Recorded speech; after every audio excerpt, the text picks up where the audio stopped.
அஞ்சிலே ஒன்று பெற்றான் அஞ்சிலே ஒன்றைத் தாவி அஞ்சிலே ஒன்றாக ஆரியர்க்காக ஏகி அஞ்சிலே ஒன்று பெற்ற அலங்கை கண்ட அயலார் ஊரில் அஞ்சிலே ஒன்றை வைத்தான் அவன் நம்மை அழித்து காப்பான். யோகி ராம் சுரத்குமார், யோகி ராம் சுரத்குமார், யோகி ராம் சுரத்குமார். ஜெயகுரு ராயா. உலகெங்கிலும் வாழ்ந்து கொண்டிருக்கும் புது வசந்தம் டிவி நேயர்களுக்கு டாக்டர் சைதை ராஜாவின் அன்பான வணக்கங்கள். நாம் இப்பொழுது இந்த எபிசோடில் வார ராசி பலன்கள் 18/3/2024 முதல் 24/3/2024 வரைக்கும் உள்ளடக்கிய நாட்களுக்கு கிரகங்கள் ஒவ்வொரு ராசிக்கும் எப்பேற்பட்ட பலன்களை வழங்கப் போகிறது என்பதை பார்க்கலாம் வாங்க. இந்த வாரம் முழுவதும் வளர்பிறை நாட்களில் 24/3/2024 பௌர்ணமி திதி வருகிறது. மிதுன ராசி காலபுருஷனுக்கு 3வது ராசி. மிருகசீரிஷம் 3-4 பாதங்கள், திருவாதிரை, புனர்பூசம் 1-2-3 பாதங்கள் உள்ளடக்கியது. புத பகவான் ஆட்சி பெறும் வீடு. இப்போது புத பகவான் 10ஆம் இடத்தில் இருந்தாலும் வக்ரகதியில் இருக்கிறதால அவர் நல்ல நிலையில் இருக்கிறதாக, அதாவது நீச்சம் பெற்ற கிரகம் வக்ரம் பெற்றால் உச்ச பலனை தரும்னு சொல்லுவாங்க. சிறப்பாக ராசிநாதன் உங்களுக்கு 10ஆம் இடத்தில் நல்ல நிலையில் இருக்கிறார், குறை ஒன்றும் இல்லை அப்படின்னு சொல்லணும். அடுத்தது 3ஆம் இடம் குரு பார்வையில் இருக்கிறது. இளைய சகோதர சகோதரிகளால் நன்மைகள் நடக்கும். இந்த வாரம் இந்த ராசியில் பிறந்தவர்களுக்கு யோகமான ஒரு வாரமா என்று சொன்னால் நிச்சயமாக யோகமாக இருக்கும் அப்படின்னு சொல்லலாம். பிபிஓ, சாஃப்ட்வேர், ஹார்ட்வேர், தபால் தந்தி, லாக்கா, கொரியர் சர்வீஸ், விளையாட்டு வீரர்கள், வீராங்கனைகள், நடன கலைஞர்கள், ஸ்டண்ட் கலைஞர்கள், பின்னணி பாடகர்கள், இசை அமைப்பாளர்கள், இசை வல்லுநர்கள், சினிமா மற்றும் தொலைக்காட்சி பிரிவில் பணியாற்றக்கூடிய நடிகர் நடிகைகள், டெக்னீஷியன்கள், எடிட்டர்கள், கேமராமேன்கள், புகைப்பட கலைஞர்கள் அத்துணை பேர்களுக்கும் வாய்ப்புகள் வந்து கதவை தட்டப்போகிறது. சம்பாத்தியத்தை பார்க்க போகிறீர்கள். முகத்தில் ஒரு சந்தோஷம் இருக்க போகிறது. சின்ன முயற்சியாக இருந்தாலும் அது பெரிய வெற்றியை தேடித்தரும். வெளியூர், வெளிநாடு, வெளி மாநிலம் போக நினைக்கிறவங்களுக்கு நல்ல தகவல் கண்டிப்பாக வரும். 4ஆம் இடத்தில் கேது பகவான் இருக்கிறார். வண்டி வாகனங்கள் செலவு வைக்கும். அதை வச்சு பொழப்பு நடத்தக்கூடியவர்களுக்கு சவாரி கிடைக்கிற மாதிரி கிடைக்கும், பாதியில் நின்று போய் செலவு வைக்கும், மன உளைச்சலை ஏற்படுத்தும். எச்சரிக்கையோடு இருந்து கொள்ளுங்கள்.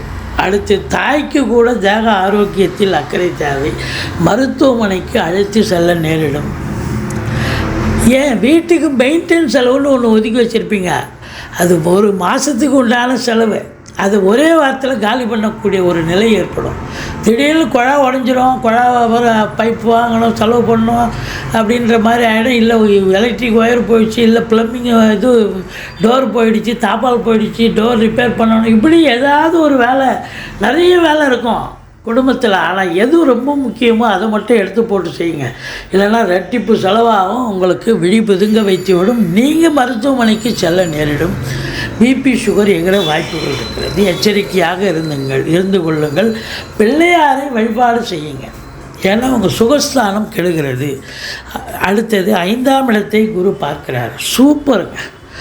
குலதெய்வத்தின் அனுகிரகத்தால் வரைக்கும் சொன்னோம், எந்த பிரச்சனையும் இல்லாமல் தலைக்கு வர்றது தலைப்பாட போயிடும் அப்படின்னா அது குலதெய்வத்தினுடைய பிளஸிங் தான். பிள்ளைகளால் கௌரவம், புகழ், அந்தஸ்து கிடைக்கும். அவங்க நல்லா படிக்கிறாங்கன்னு இன்ஸ்டியூஷன்லேருந்து தகவல் வரும். மற்றபடி குழந்தை பாக்கியமே இல்லாதவர்களுக்கு குழந்தை பேர் கிடைக்கும்.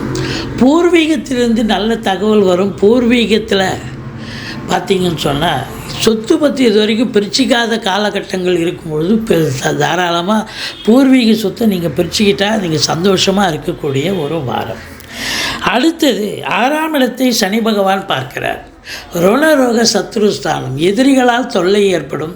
தேக ஆரோக்கியத்தில் அக்கறை தேவை.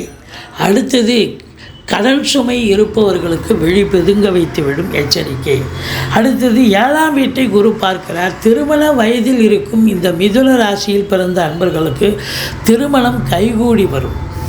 நண்பர்களால் ஆதாயம். நட்பு வட்டாரம் விரிவடையும். கூட்டு தொழில் செய்பவர்களுக்கு கூட்டாளிகளால் நன்மைகள் நடக்கும். ஏன் எதிர் வீடு, பக்கத்து வீடு, வேலை பார்க்குற இடம், தொழில் பண்ணுற இடம், உத்தியோகம் பார்க்குற இடம், அக்கம் பக்கம் எல்லாம் நட்பு வட்டாரம், உறவினர்கள் வட்டாரம், எல்லா இடத்திலும் உங்களுக்கு ஆதரவுகள் பெருகும் என்று சொன்னால் மிகையாகாது.